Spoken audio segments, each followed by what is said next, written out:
नमस्कार, मैं कैलाश शर्मा एक बार फिर उपस्थित हूं आपके सामने संस्कृत का एक महत्वपूर्ण विषय प्रत्यय लेकर। तो आइए पढ़ते हैं प्रत्यय। सबसे पहले प्रत्यय की परिभाषा। वे शब्दांश जो किसी धातु यानी क्रिया या शब्द के अंत में जुड़ते हैं उन्हें प्रत्यय कहते हैं। जैसे क्रि प्लस क्त्वा, इसी तरह से मित्र प्लस तल मित्रता। तो यहाँ ये क्त्वा और तल ये प्रत्यय हैं। आइए प्रत्यय के भेद जानते हैं। प्रत्यय तीन प्रकार के होते हैं। पहला कृत प्रत्यय, दूसरा तद्धित प्रत्यय और तीसरा स्त्री प्रत्यय। कृत प्रत्यय किसे कहते हैं? वे प्रत्यय जो धातु यानी क्रिया के अंत में जुड़ते हैं उन्हें कृत प्रत्यय कहते हैं। जैसे गम प्लस तुमुन, तो गम धातु है और इसके साथ ये जो प्रत्यय लगा है तुमुन, ये कृत प्रत्यय है। दोनों मिलकर शब्द बनेगा गंतुम। इसी तरह से तद्धित प्रत्यय, वे प्रत्यय जो संज्ञा सर्वनाम विशेषण आदि के अंत में जुड़ते हैं उन्हें तद्धित प्रत्यय कहते हैं। जैसे धर्म प्लस ठक बनेगा धार्मिकः, तो यहाँ ये जो ठक प्रत्यय है ये तद्धित प्रत्यय है। इसी तरह से स्त्री प्रत्यय, वे प्रत्यय जो पुल्लिंग शब्दों को स्त्रीलिंग में परिवर्तित करते हैं उन्हें स्त्री प्रत्यय कहते हैं। जैसे सुत प्लस टाप सुता, तो यहाँ सुत यानी बेटा और इसका स्त्रीलिंग बनाने के लिए टाप प्रत्यय का प्रयोग हुआ, अतः यह टाप प्रत्यय स्त्री प्रत्यय कहलाएगा। आइए आगे बढ़ते हैं। सबसे पहले कृत प्रत्यय के विषय में पढ़ते हैं। जिन प्रत्ययों का प्रयोग धातु अथवा क्रिया के बाद किया जाता है उन्हें कृत प्रत्यय कहते हैं। यहाँ हम क्त्वा, ल्यप, तुमुन, क्त, क्तवतु, क्षत्रि और शानच आदि कृत प्रत्ययों के विषय में पढ़ेंगे। पहला कृत प्रत्यय है क्त्वा। क्त्वा प्रत्यय का अर्थ है कर या करके। क्त्वा प्रत्यय में त्वा शेष बचता है। जैसे उदाहरण देखते हैं। धातु है क्री और इसमें यदि हम क्त्वा प्रत्यय जोड़ेंगे तो बनेगा कृत्वा यानी करके। आइए इसे और आसानी से समझते हैं। अगली धातु लेते हैं क्री धातु और क्त्वा प्रत्यय। क्त्वा प्रत्यय में ये जो क है इसका लोप हो जाता है और त्वा शेष बचता है। अब ये जो त्वा यहाँ बचा है इसे हम यहाँ रखते हैं तो बनेगा क्रीत्वा यानी खरीद कर। आइए क्त्वा प्रत्यय के अन्य उदाहरण देखते हैं। सबसे पहले ज्ञा धातु जिसका अर्थ है जानना, यदि हम इसमें क्त्वा प्रत्यय जोड़ेंगे तो बनेगा ज्ञात्वा यानी जानकर। इसी तरह से नी धातु नीत्वा यानी ले जाकर। स्मृ धातु यानी याद करना, स्मृत्वा याद करके। हन धातु मारना, हत्वा यानी मार करके। इसी तरह नम धातु नमन करना, नत्वा नमन करके नमस्कार करके। पठ धातु पढ़ना, पठित्वा यानी पढ़ करके। इसी तरह से हस धातु हसित्वा यानी हंस करके। तो ये था क्त्वा प्रत्यय। अगला जो कृत प्रत्यय है वो है ल्यप। ल्यप प्रत्यय का अर्थ कर या करके ही होता है। धातु से पहले यदि उपसर्ग हो तो कर या करके अर्थ के लिए हम क्त्वा का नहीं ल्यप प्रत्यय का प्रयोग करते हैं, और जहां उपसर्ग नहीं होता वहां पिछला जो प्रत्यय हमने पढ़ा क्त्वा प्रत्यय का प्रयोग करते हैं। ल्यप प्रत्यय में यह शेष बचता है। आइए एक उदाहरण देखते हैं। जैसे क्री धातु है यानी करना, इससे पहले उपसर्ग लगा हुआ है, तो अब हम ल्यप प्रत्यय यहां जोड़ेंगे और शब्द बनेगा उपकृत्य। इसे और आसानी से समझते हैं। अगली धातु है क्री यानी खरीदना, उससे पहले उपसर्ग लगा हुआ है वी, तो हम प्रत्यय जोड़ेंगे ल्यप। देखिए कैसे, वी उपसर्ग क्री धातु और ल्यप प्रत्यय। ल्यप में शेष क्या बचता है? य। अब हम ल्यप के स्थान पर केवल य रखते हैं तो शब्द बनेगा विक्रीय यानी खरीद करके। आइए ल्यप प्रत्यय के अन्य उदाहरण देखते हैं। सबसे पहले ज्ञा धातु और उपसर्ग है वी, तो हम प्रत्यय जोड़ेंगे ल्यप और शब्द बनेगा विज्ञाय। वी उपसर्ग ज्ञा धातु और ल्यप का य शेष बचेगा तो क्या बनेगा? विज्ञाय। आ उपसर्ग पूर्वक नी धातु, तो ल्यप प्रत्यय जोड़ने से बनेगा आनीय। इसी तरह से आ उपसर्ग और दा धातु ल्यप प्रत्यय से बनेगा आदाय। इसी तरह से सम उपसर्ग भू धातु संभूय। प्र उपसर्ग नम धातु प्रणम्य। ध्यान रहे यहां न का ण बन गया। क्यों? यदि किसी शब्द में र, री या श होता है तो न का ण बन जाता है, तो शब्द बनेगा प्रणम्य। इसी तरह सम उपसर्ग पूर्वक पठ धातु, तो शब्द बनेगा संपठ्य यानी पढ़कर। वि उपसर्ग हस धातु लप प्रत्यय लगाने से शब्द बनेगा विहस्य। अगला प्रत्यय है तुमुन। तुमुन प्रत्यय का अर्थ है के लिए। तुमुन प्रत्यय में तुम शेष बचता है। उदाहरण देखते हैं। धातु है पा यानी पीना और प्रत्यय है तुमुन, तो तुमुन में शेष क्या बचेगा?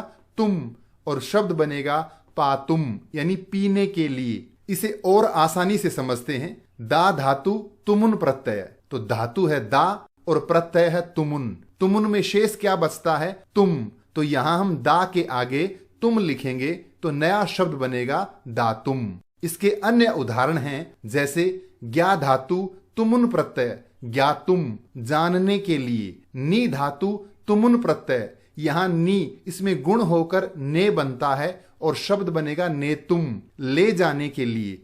इसी तरह से क्री धातु तुमुन प्रत्यय, तो ई का ए बन करके बनेगा क्रेतुम खरीदने के लिए। हन धातु मारना हंतुम मारने के लिए। गम धातु जाना गंतुम जाने के लिए। पठ धातु तुमुन प्रत्यय पठितुम पढ़ने के लिए। हस धातु तुमुन प्रत्यय हसितुम हंसने के लिए। अगला प्रत्यय है क्त प्रत्यय। त प्रत्यय का प्रयोग भूतकालिक अर्थ में किया जाता है, यानी कोई क्रिया हुई या की गई उस अर्थ में हम लिखेंगे क्त प्रत्यय।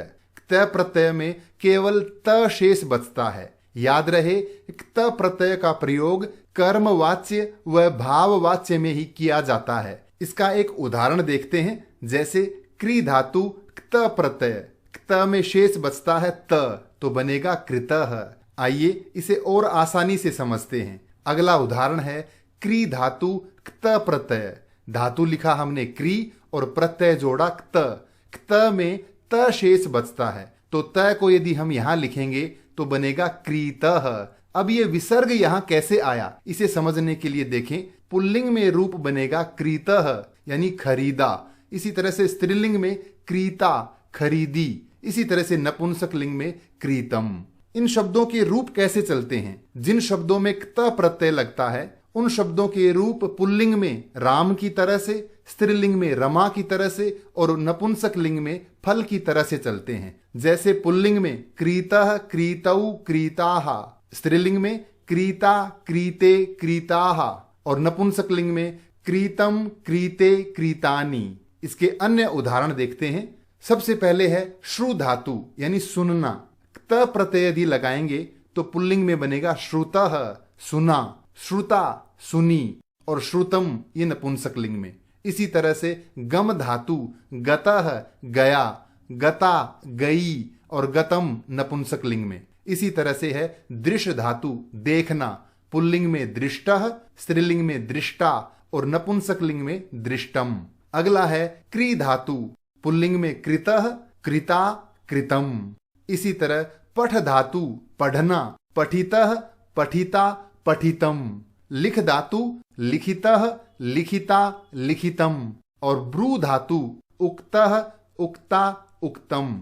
अगला प्रत्यय है इक्त्वतु प्रत्यय। इक्त्वतु प्रत्यय का प्रयोग भी भूतकालिक अर्थ में किया जाता है। ध्यान रहे इक्त्वतु में तवत शेष बचता है। क्या बचता है?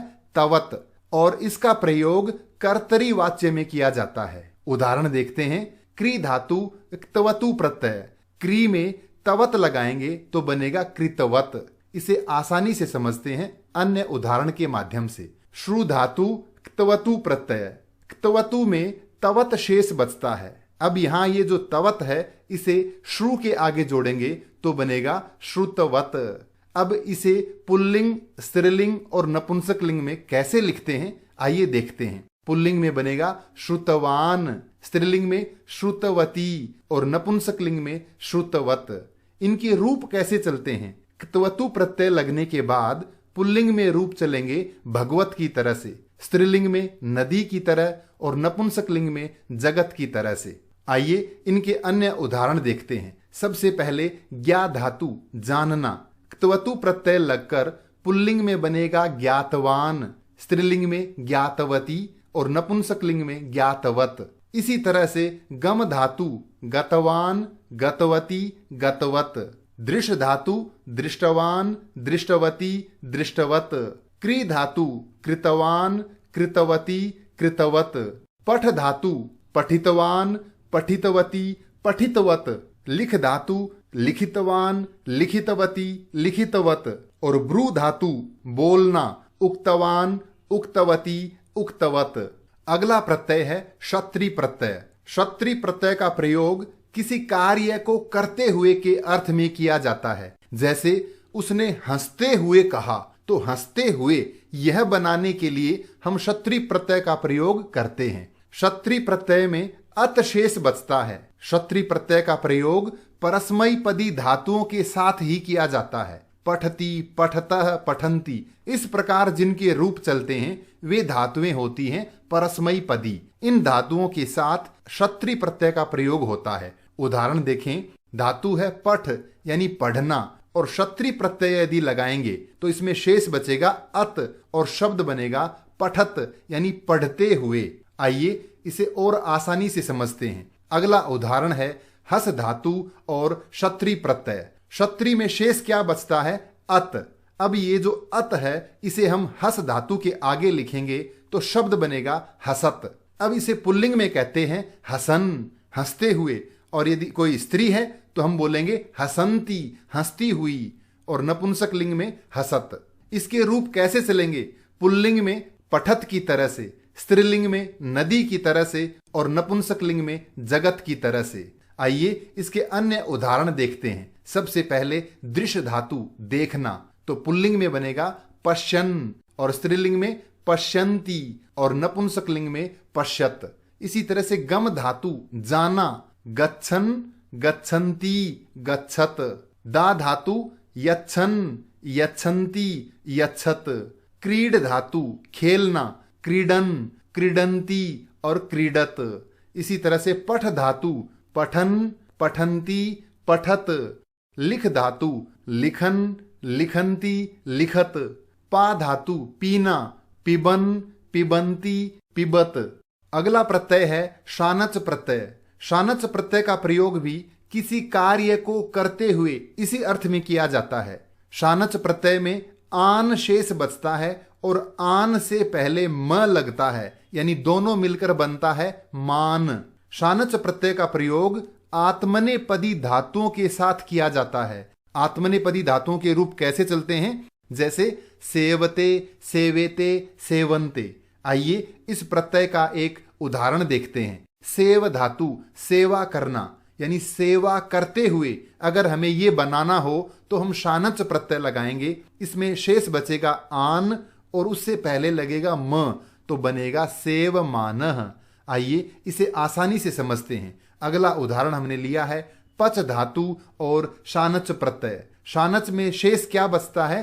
आन, और इससे पहले क्या लगता है? म, तो म जोड़कर आन लगाएंगे तो बनेगा पच मानह, पच मानह, यानी पकाते हुए। पुल्लिंग में बनता है पच मानह, स्त्रीलिंग में पच माना, और नपुंसक लिंग में पच मानम। शानच प्रत्यांत जो शब्द हैं उनके रूप चलते हैं पुल्लिंग में राम के समान, स्त्रीलिंग में रमा के समान, और नपुंसक लिंग में फल के समान। शानच प्रत्यय के अन्य उदाहरण देखते हैं। पहला है सह धातु। शानच प्रत्यय लगकर बनेगा सहमानह, स्त्रीलिंग में सहमाना, और नपुंसक लिंग में सहमानम। अगला है वृद्ध धातु बढ़ना। वर्धमानः, वर्धमाना, वर्धमानम। लब धातु लभमानः, लभमाना, लभमानम। यज धातु यजमानः, यजमाना, यजमानम। जन धातु इसका बनेगा जाय, तो पुल्लिंग में जायमानः, जायमाना, जायमानम। कंप धातु कंपन होना, कंपमानः, कंपमाना, कंपमानम। और याच धातु मांगना, याचमानः, याचमाना, याचमानम। अब हम बात करेंगे तद्धित प्रत्यय के बारे में। तद्धित प्रत्यय किसे कहते हैं? जिन प्रत्ययों का प्रयोग संज्ञा, सर्वनाम, विशेषण आदि शब्दों के बाद में किया जाता है उन्हें तद्धित प्रत्यय कहते हैं। कौन से प्रत्यय होते हैं तद्धित? जैसे ठक, मतुप, वतुप, त्व, तल, तरप, तमप, अण, इतच आदि।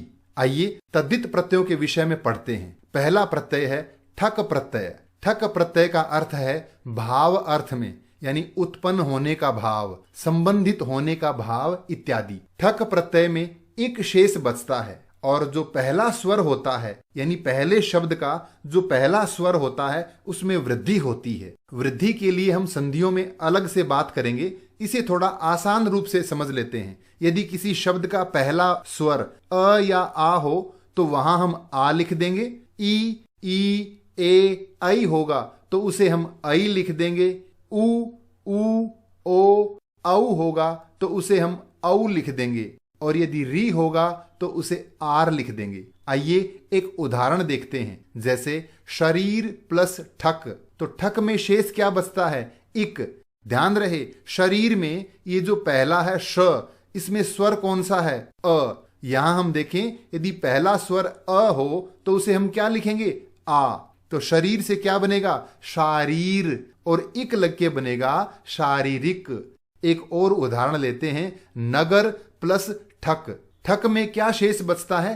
इक। अब याद रहे इक प्रत्यय यानी ठक लगने के बाद ये जो पहला स्वर है न में अ, इसके स्थान पर बनेगा आ और ये बन जाएगा नागर, और इक जुड़ करके बनेगा नागरिक। ठक प्रत्यय के अन्य उदाहरण देखते हैं। जैसे धर्म प्लस ठक धार्मिक, ए का हमने क्या बनाया? आ। इसी तरह से कर्म कार्मिक, दिन दैनिक, ई है तो हमने ऐ बना दिया और शब्द बना दैनिक। इसी तरह से नीति तो नैतिक, वेद वैदिक, भूत भौतिक, भूगोल भौगोलिक और इतिहास ऐतिहासिक। अगला प्रत्यय है मतुप प्रत्यय। मतुप का अर्थ है वाला, यानी किसी के पास कोई चीज हो तो उसे हम मतुप प्रत्यय लगाकर दर्शाते हैं। मतुप प्रत्यय में मत शेष बचता है। आइए इसका उदाहरण देखते हैं। जैसे शक्ति प्लस मतुप, यानी जिसके पास शक्ति है या शक्ति वाला, तो शब्द बनेगा शक्तिमत। अब ये आपने सुना नहीं होगा, इसका पुल्लिंग रूप है शक्तिमान। इस प्रत्यय को और आसानी से समझते हैं। एक उदाहरण और लेते हैं।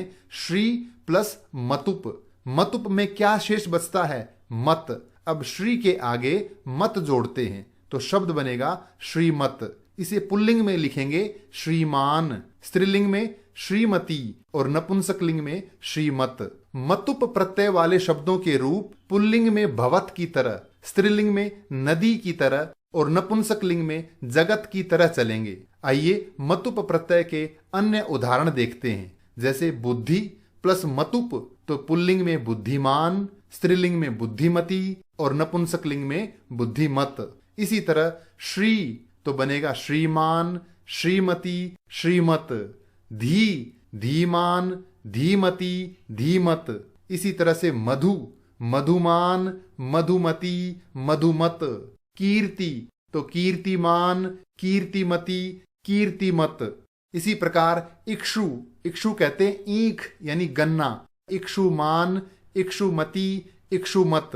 अगला प्रत्यय है वतुप प्रत्यय। वतुप का अर्थ भी वही है, वाला या से युक्त, और इसमें शेष बचता है वत। यदि किसी शब्द के अंत में या उपधा में अ, आ या हलंत म हो तो वहां मतुप के स्थान पर वतुप प्रत्यय का प्रयोग होता है। जैसे धन, अब पिछले जो शब्द थे बुद्धि तो उसमें अंत में क्या था? ई। यहां क्या है? अ, तो प्रत्यय वतुप जुड़ेगा और वतुप में शेष बचता है वत, तो बनेगा धनवत। पुल्लिंग में क्या लिखते हैं? धनवान। आइए इसे और आसानी से समझते हैं। एक उदाहरण लेते हैं। बल शब्द है और वतुप प्रत्यय जोड़ेंगे, वतुप में शेष बचेगा वत। अब बल के आगे वत लिखेंगे तो शब्द बनेगा बलवत। इसे पुल्लिंग में लिखेंगे बलवान, स्त्रीलिंग में बलवती और नपुंसकलिंग में बलवत। वतुप प्रत्यय वाले शब्दों के रूप पुल्लिंग में भवत के समान, स्त्रीलिंग में नदी के समान और नपुंसकलिंग में जगत के समान चलते हैं। आइए इसके अन्य उदाहरण देखते हैं। जैसे बल शब्द वतुप प्रत्यय पुल्लिंग में बलवान, स्त्रीलिंग में बलवती और नपुंसकलिंग में बलवत। इसी तरह से रूप तो रूपवान, रूपवती, रूपवत। गुण गुणवान, गुणवती, गुणवत। विद्या विद्यावान, विद्यावती, विद्यावत। ज्ञान ज्ञानवान, ज्ञानवती, ज्ञानवत। धन धनवान, धनवती, धनवत। कला कलावान, कलावती, कलावत। ध्यान रहे यदि शब्दों के अंत में आ हो तो वान लगेगा और ई उ आदि हो तो मान लगेगा। अगला प्रत्यय है त्व प्रत्यय। त्व प्रत्यय का प्रयोग भाववाचक संज्ञा बनाने के लिए करते हैं। इसमें त्व ही शेष रहता है। याद रहे त्व प्रत्यय लगने के बाद वो शब्द नपुंसक लिंग में ही रहेगा और उसके रूप फल के समान चलेंगे। जैसे महत शब्द है और त्व लगाएंगे तो नपुंसक लिंग में रूप बनेगा महत्वम। इसके अन्य उदाहरण देखते हैं। पशु प्लस त्व तो पशुत्वम, लघु प्लस त्व लघुत्वम। इसी तरह से गुरु प्लस त्व गुरुत्वम, जड़ से जड़त्वम, सम से समत्वम, कटु से कटुत्वम, देव से देवत्वम। अगला प्रत्यय है तल प्रत्यय। तल प्रत्यय का प्रयोग भी भाववाचक संज्ञा बनाने के लिए ही किया जाता है। इस प्रत्यय में ता शेष रहता है। याद रहे तल प्रत्यांत शब्द यानी तल प्रत्यय लगने के बाद वह शब्द स्त्रीलिंग में रहेगा और उसके रूप चलेंगे रमा की तरह से। आइए एक उदाहरण देखते हैं। जैसे मूर्ख और तल प्रत्यय लगाएंगे, तल में शेष क्या रहता है? ता, तो शब्द बनेगा मूर्खता। आइए तल प्रत्यय के अन्य उदाहरण देखते हैं। जैसे पशु प्लस तल, तल में शेष क्या रहेगा? ता, तो शब्द बनेगा पशुता। लघु से लघुता, गुरु से गुरुता, मित्र से मित्रता, सम से समता, कटु से कटुता, महत से महता। आगे बढ़ते हैं स्त्री प्रत्यय की ओर। स्त्री प्रत्यय किसे कहते हैं? जिन प्रत्ययों का प्रयोग पुल्लिंग शब्दों से स्त्रीलिंग शब्द बनाने के लिए किया जाता है उन्हें स्त्री प्रत्यय कहते हैं। जैसे टाप प्रत्यय, डाप प्रत्यय, चाप प्रत्यय, नीप, नीश और नीन प्रत्यय, ये स्त्री प्रत्यय हैं। आइए आगे बढ़ते हैं। पहला स्त्री प्रत्यय है टाप प्रत्यय। टाप प्रत्यय का प्रयोग अकारांत पुल्लिंग शब्दों से यानी ऐसे शब्द जिनके अंत में अ हो उन शब्दों से स्त्रीलिंग शब्द बनाने के लिए इसका प्रयोग किया जाता है। टाप प्रत्यय में आ शेष रहता है। उदाहरण देखते हैं। सुत प्लस टाप, सुत यानी बेटा और उसमें टाप जोड़ेंगे तो टाप में शेष बचेगा आ और दोनों मिलकर शब्द बनेगा सुता यानी बेटी। इसे और आसानी से समझते हैं। उदाहरण है छात्र प्लस टाप, टाप में शेष क्या रहेगा? आ, तो छात्र के आगे आ लिखेंगे तो शब्द बनेगा छात्रा। इसके अन्य उदाहरण देखते हैं। जैसे बाल प्लस टाप तो बाला, प्रथम प्लस टाप प्रथमा, कोकिल से कोकिला, अश्व से अश्वा, अज से अजा। यदि किसी शब्द के अंत में अक हो तो टाप प्रत्यय यदि जोड़ेंगे तो उस अक के स्थान पर इक हो जाता है और फिर आ प्रत्यय लगता है। जैसे बालक, इसके अंत में क्या है? अक, तो जब टाप प्रत्यय लगेगा तो अक का क्या बनेगा? इक यानी बालिक और आगे जुड़ेगा आ तो शब्द बनेगा बालिका। बालक से क्या बना? बालिका। इसी तरह से धावक धाविका, शिक्षक शिक्षिका, गायक गायिका, नायक नायिका।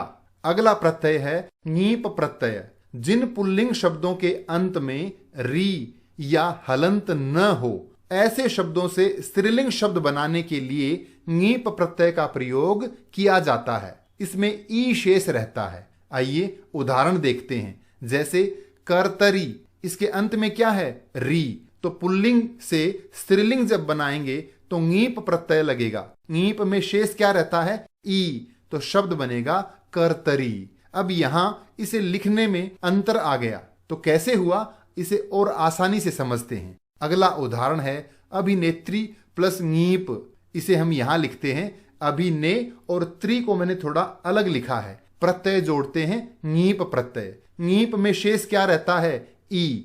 अब ई प्रत्यय लगने के बाद यहां ध्यान दें, ये जो त्रि लिखा है इसे हम अलग अलग लिखते हैं, त प्लस री। अब जब री स्वर के आगे दूसरा स्वर है ई आ जाता है तो इनमें यण संधि होती है और ये जो री है इसके स्थान पर र बन जाता है। तो त और र, आगे क्या है? ई। तो त, र और ई मिलकर बनेंगे त्रि। अब ये जो नया बनकर आया है त्रि, इसे इस ङीप प्रत्यय और ये त्रि है इनके स्थान पर यदि लिखेंगे तो बनेगा अभिनेत्री।